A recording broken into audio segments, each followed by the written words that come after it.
قال اللہ تبارک و تعالی فی القرآن المجید والفرقان الحمید وَإِذَا سَأَلَكَ عِبَادِي أَنِّي فَإِنِّي قَرِيبٌ أُجِيبُ دَعْوَةَ الدَّاعِ إِذَا دَعَانِ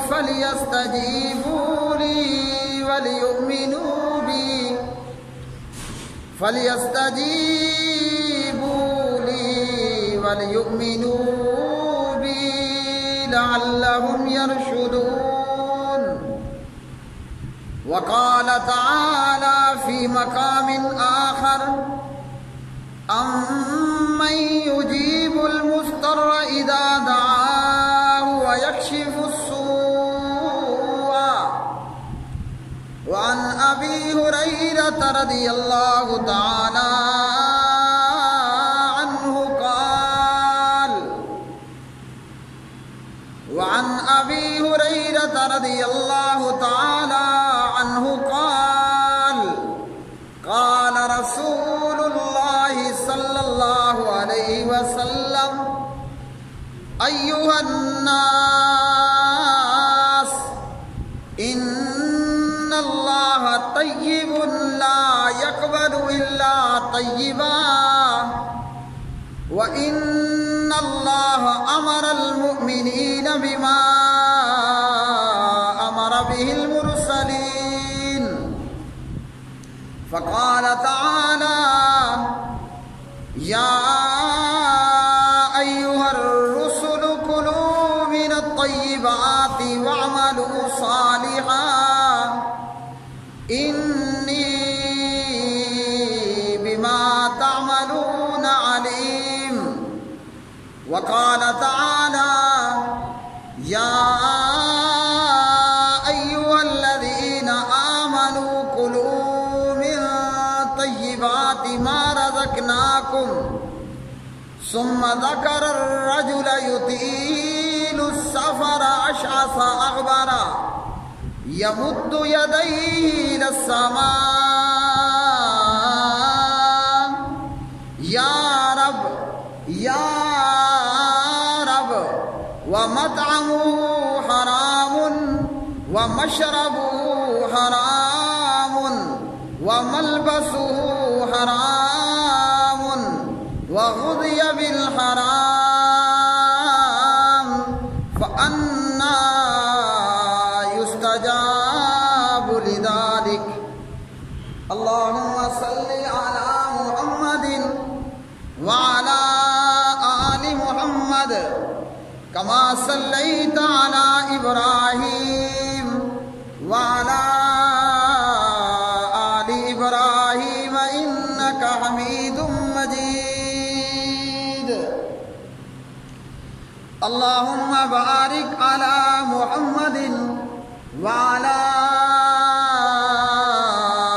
آل محمد كما باركت على إبراهيم وعلى آل إبراهيم إنك حميد مجيد رب اشرح لي صدري ويسر لي أمري واحلل عقدة من لساني يفقهوا قولي ہر قسم کی حمد و ثنا اللہ مالک العالم ذوالجلال والاکرام کے لیے جو ساری کائنات کا خالق مالک رازق داتا دستگیر بے شمار درود و سلام نبی مکرم رسول معظم محمد مصطفیٰ احمد مجتبیٰ جناب محمد الرسول اللہ صلی اللہ علیہ وآلہ وسلم کی مبارک ذات پہ جسے اللہ احکم الحاکمین نے جسے اللہ رب العالمین نے تمام عالمین کے لیے رحمت للعالمین بنا کر بھیجا اور خاتم النبیین والمرسلین بنا کر مبعوث فرمایا۔ آج کا خطبہ جمعہ دعا کی فضیلت، دعا کا مقام اور دعا کا طریقہ۔ ہم میں سے بے شمار لوگ دعائیں کرتے ہیں، ہم دعائیں کرتے ہیں، مگر یہ کہ ہماری دعا قبول نہیں ہوتی، اور بعض وہ ہیں کہ جو اللہ سبحانہ و تعالیٰ سے نہیں مانگتے، اسی طرح بعض وہ ہیں جو مانگتے ہیں مگر اللہ کی بجائے وہ غیر اللہ کو پکارتے ہیں، بجائے اس کے کہ اللہ سبحانہ و تعالیٰ سے دعا کی جائے، اللہ کو پکارا جائے، اللہ سے مانگا جائے۔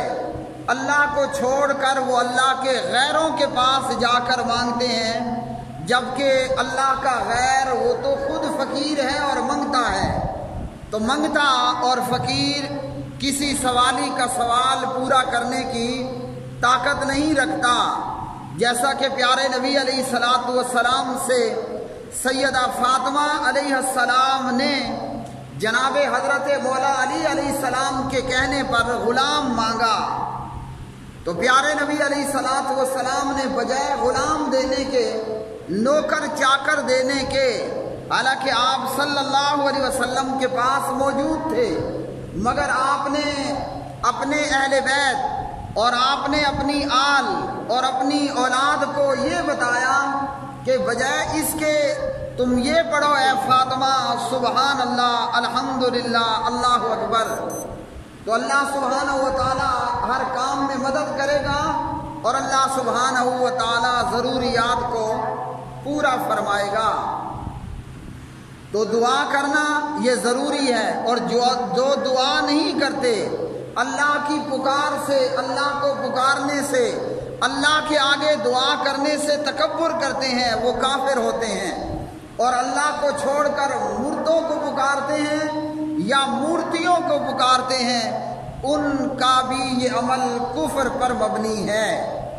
تو دعا اللہ سبحانہ و تعالیٰ فرماتے ہیں وَإِذَا سَأَلَكَ عِبَادِي عَنِّي فَإِنِّي قَرِيبٌ۔ اب جس رب کو ہم نے پکارنا ہے وہ رب ہمارے کتنے نزدیک ہیں اور وہ پروردگار ہم سے کتنا دور ہے۔ تو اللہ سبحانہ و تعالیٰ نے فرمایا جب میرے بندے میرے بارے میں آپ سے سوال کریں، جب میرے بندے میرے بارے میں تجھ سے سوال کریں تو پھر ان کو کہہ دیجئے کہ میں بہت ہی قریب ہوں۔ اجیب دعوت الداعی اذا دعان، ہر پکارنے والے کی پکار کو جب وہ مجھے پکارتا ہے اور مجھے پکارے میں قبول کرتا ہوں۔ فَلْيَسْتَجِيبُوا لِي وَلْيُؤْمِنُوا بِي فَلْيَسْتَجِيبُوا لِي وَلْيُؤْمِنُوا بِي لَعَلَّهُمْ يَرْشُدُونَ۔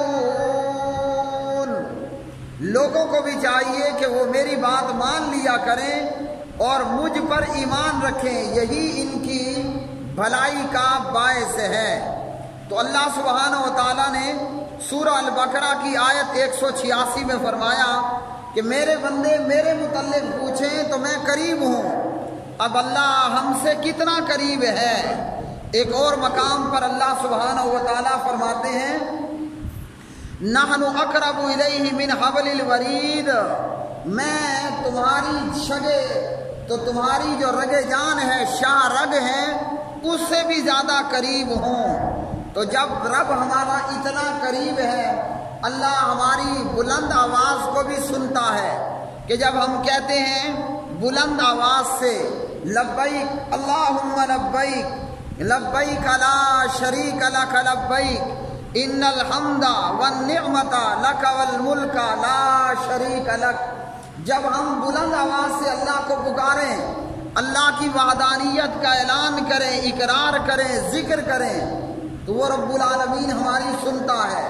اور جب ہم اپنے پروردگار کو آہستہ سے پکاریں تو ہمارا پروردگار ہماری آہستہ پکار کو بھی سنتا ہے۔ وہ رب العالمین تمام کائنات کا پیدا کرنے والا اور بنانے والا ہے، اور ہر ایک کی سننے والا، سمجھنے والا، اور جس کی جو ضرورت ہے اللہ سبحانہ و تعالیٰ اس کی ضرورتوں کو پورا کرنے والا بھی ہے۔ ورنہ کوئی ایسا ہوگا کہ جو اتنا دور ہوگا کہ اپنی بات سنانے کے لیے ہمیں اس تک جانا پڑے گا، ہمیں اپنی بات سنانے کے لیے اس کے پاس جانا پڑے گا، اور کوئی ایسا ہوگا کہ جسے اپنی بات سنانے اور سمجھانے کے لیے بیچ میں مترجم کی ضرورت ہوگی کہ ہم کوئی اور زبان بول رہے ہیں اور جسے ہم نے پکارا وہ کوئی اور زبان جاننے والا ہے۔ تو کچھ ایسے ہیں کہ جنہیں اپنی بات سنانے کے لیے ہمیں ان کے پاس چل کر جانا پڑتا ہے، اور کچھ ایسے ہیں کہ جب ہم پہنچ جائیں دور نزدیک سے کسی سبب اور ذریعے اور ذرائع سے اگر اپنی بات ان کو پہنچا دیں تو بیچ میں مترجم کی ضرورت ہوگی کہ جو ہم کہہ رہے ہیں وہ اس کو سمجھنے کی طاقت نہیں رکھتا۔ جبکہ اللہ سبحانہ و تعالیٰ کون ہے؟ اس اللہ وحدہ لا شریک نے ہمیں بتا دیا کہ میں قریب ہوں، اور اتنا قریب ہوں کہ رگ جان سے بھی زیادہ قریب ہوں، شاہ رگ سے بھی میں زیادہ قریب ہوں۔ اب اللہ سبحانہ و تعالیٰ وہ بلند آواز بھی سنتا ہے، اور وہ اللہ آہستہ سرگوشیاں بھی سنتا ہے، اور جو جس زبان میں اللہ کو پکارے، جو جس زبان میں اللہ کو پکارے، اللہ ہر ایک کی زبان اور بولی سمجھنے والا ہے۔ وجہ کیوں؟ اس لیے کہ وہ تمام زبانوں کو پیدا کرنے والا اور تمام زبانوں کو جاننے والا ہے۔ اللہ وحدہ لا شریک کتنا قریب ہے، اور بندے کی پکار اور دعا اور بندے کی آواز کو کیسے سنتا ہے کہ نبی علیہ الصلوۃ والسلام کے پاس آپ کی صحابیہ حضرت خولہ آئیں۔ جو لوگ اللہ سے مایوس ہو کر مردوں کو پکارتے ہیں، وہ مردہ جو مٹی میں مل کر مٹی ہو چکا، وہ مردہ جو اپنا استنجا خود نہ کر پایا، وہ مردہ جو اپنے روتے ہوئوں کو چپ نہ کرا پایا، وہ مردہ جو چل کر خود اپنی قبر میں نہ جا پایا، لوگ اللہ سے مایوس ہو جاتے ہیں اور مردوں سے امیدیں لگا لیتے ہیں۔ اللہ وحدہ لا شریک ہمارے کتنے قریب ہے، بڑا ہی عظیم و شان واقعہ ہے۔ حضرت خولہ نبی علیہ الصلوۃ والسلام کے پاس آتی ہیں اور آ کر کہتی ہیں کہ یا رسول اللہ صلی اللہ علیہ وسلم، میرے خاوند نے مجھے ماں کہہ دیا ہے۔ اب جاہلیت کے اندر جب خاوند اپنی بیوی کو یہ کہہ دیتا انتی علیہ کظہر امی، یہ جاہلیت اور عرب کے معاشرے میں کہ جب کوئی اپنی بیوی سے کہتا انتی علیہ کظہر امی، تو مجھ پر میری ماں کی پیٹھ کی طرح ہے، تو پیارے بھائیوں یہ طلاق ہو جاتی۔ اب حضرت خولہ اور ان کے خاوند دونوں مسلمان ہیں، لیکن بات وہی کر دی جس سے بیوی طلاق پڑتی تھی۔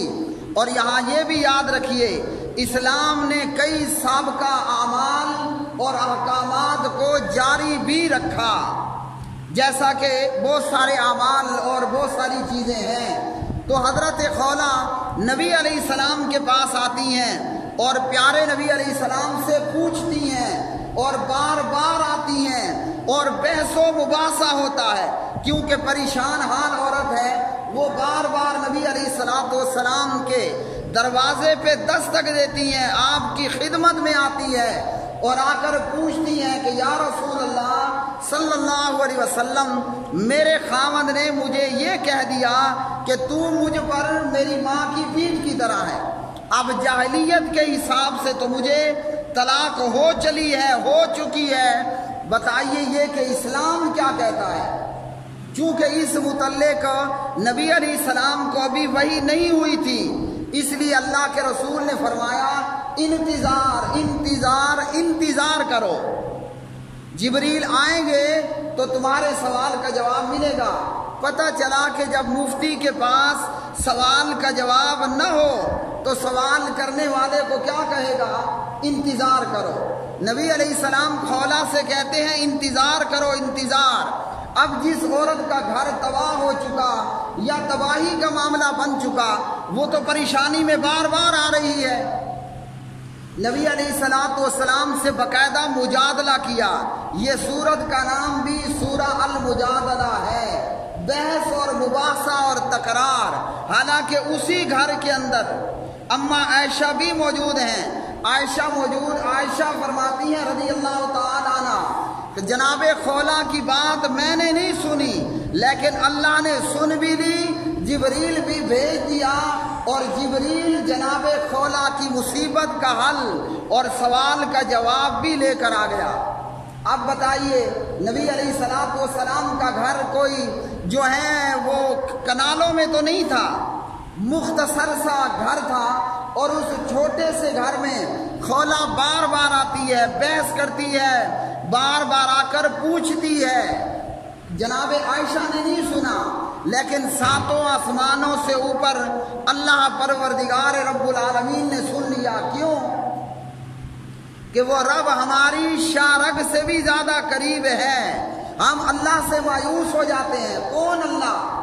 وہ اللہ کہ جو اللہ موت سے پاک ہے، اللہ کو موت کوئی نہیں آنی۔ اور اسی طرح وہ اللہ موت تو درکنار، لا تاخذہ سنۃ ولا نوم، بہت بڑا نبی ہو، پیغمبر ہو، ولی ہو، اسے اونگ بھی آتی، اسے نیند بھی آتی۔ اور اسی طرح کوئی پیر ہو، کوئی فقیر ہو، وہ اونگ بھی رہا ہوتا ہے، وہ سو بھی جاتا ہے۔ اللہ سے نا امیدی کرنا، اللہ سے نا امید ہو جانا کہ جس رب العالمین کو نہ اونگ آتی ہے نہ نیند آتی ہے، یہ کہاں ہے؟ قرآن مجید کی سب سے بڑی آیت الکرسی میں اللہ نے فرمایا لا تاخذہ سنۃ ولا نوم، اللہ کو نہ نیند آتی ہے نہ اللہ کو اونگ آتی ہے۔ اب اس اللہ حی قیوم سے جو زندہ ہے، تھامنے والا ہے، اس اللہ سے نہ امید ہونا اور مٹی میں مل کر مٹی شدہ مردے سے امیدیں لگا لینا، اس مردے نے سننا کوئی نہیں ہے۔ اگر وہ مردہ سن لیتا ہے، اگر وہ بالفرض محال سن لے، اوپر مانگنے والا سرائکی ہے، پڑا نیچے مردہ پنجابی ہے، اوپر مانگنے والا پٹھان ہے، سوال کرنے والا پٹھان ہے، اندر موجود مردہ وہ سندھی ہے، بلوچی ہے، عربی ہے۔ اب عربی مردے کو کیا پتا کہ میں سرائکی میں کیا کہہ رہا ہوں۔ اور اسی طرح یہ ہے کہ ایک عربی گالیاں نکالنے لگا اور اجمی غیر عربی نے کہا کہ واہ یہ عربی تو قرآن پڑھ رہا ہے۔ عربی کیا کر رہا تھا؟ عربی نے عربی میں ہی گالیاں نکالنی تھی نا، عربی گالیاں نکال رہا ہے۔ اجمی غیر عربی، وہ سرائکی ہو، پنجابی ہو، سندھی ہو، بلوچی ہو، وہ سمجھا کہ عربی قرآن پڑھ رہا ہے۔ تو جب مردہ سنتا نہیں ہے، وہ سن لے، وہ سمجھتا نہیں۔ پیارے بھائیوں، قرآن مجید نے کیا کہا؟ قد سمع اللہ قول التی تجادلک فی زوجها، قد سمع اللہ قول التی تجادلک فی زوجها وتشتکی الی اللہ واللہ یسمع تحاورکما ان اللہ سمیع بصیر۔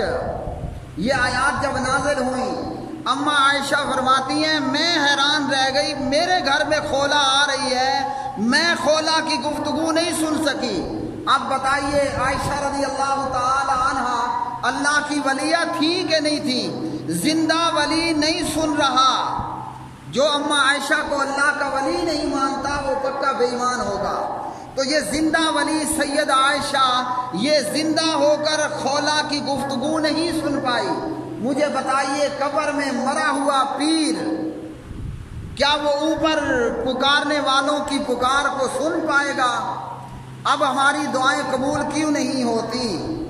صحیح مسلم کی یہ حدیث ہے، اور اس حدیث کے اندر ہمیں یہ بتایا گیا کہ دعا کی قبولیت کے اندر کون سی چیز مانع ہے، رکاوٹ ہے۔ بندہ دعا تو کرتا ہے، اور یاد رکھیے کہ دعا کے اپنے آداب ہیں، وہ آئندہ جمعہ۔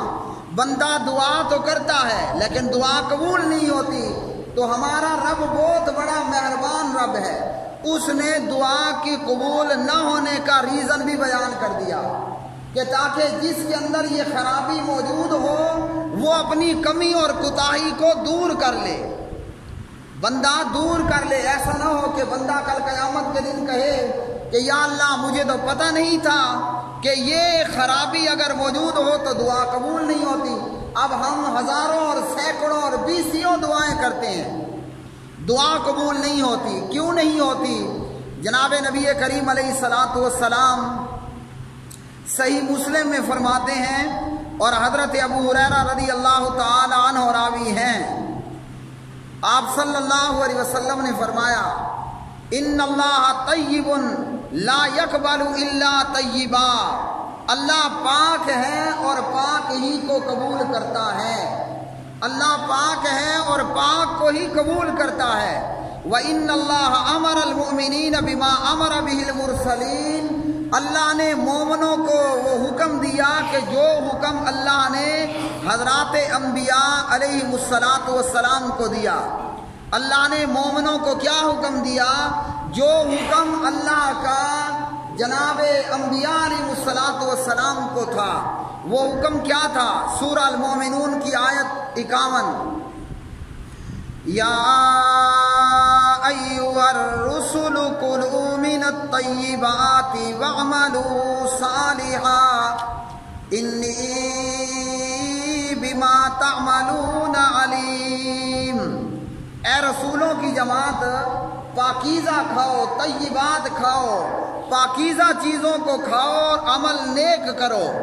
اور سورہ البقرہ میں ایمان والوں کو کہا یا ایھا الذین آمنوا کلوا من طیبات ما رزقناکم، اے ایمان والو پاکیزہ چیزیں کھاؤ۔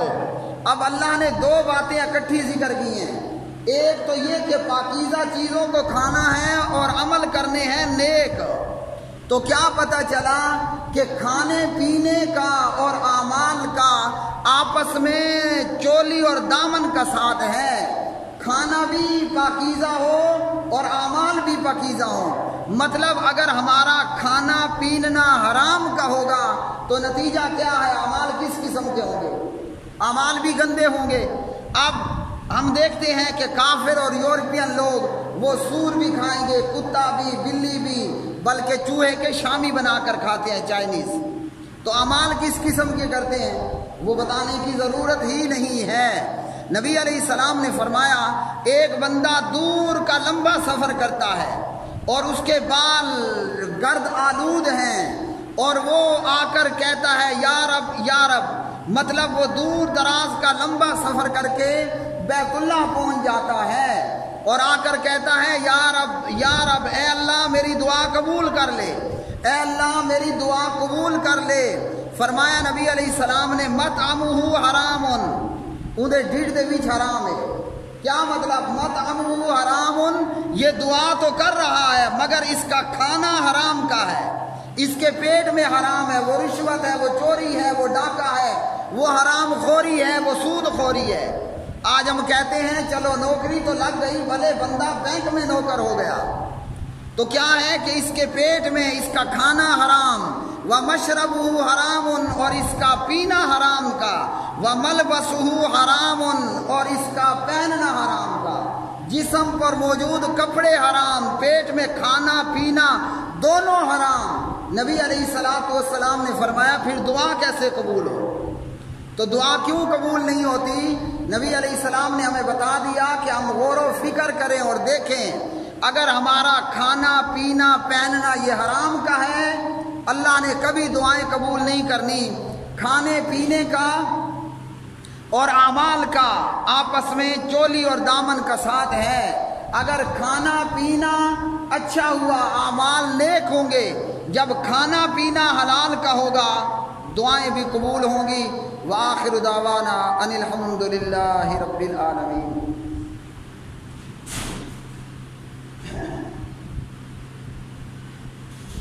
ان الحمد للہ نحمده ونستعینه ونستغفره ونعوذ باللہ من شرور انفسنا ومن سیئات اعمالنا من يهده الله فلا مضل له ومن يضلل فلا هادي له۔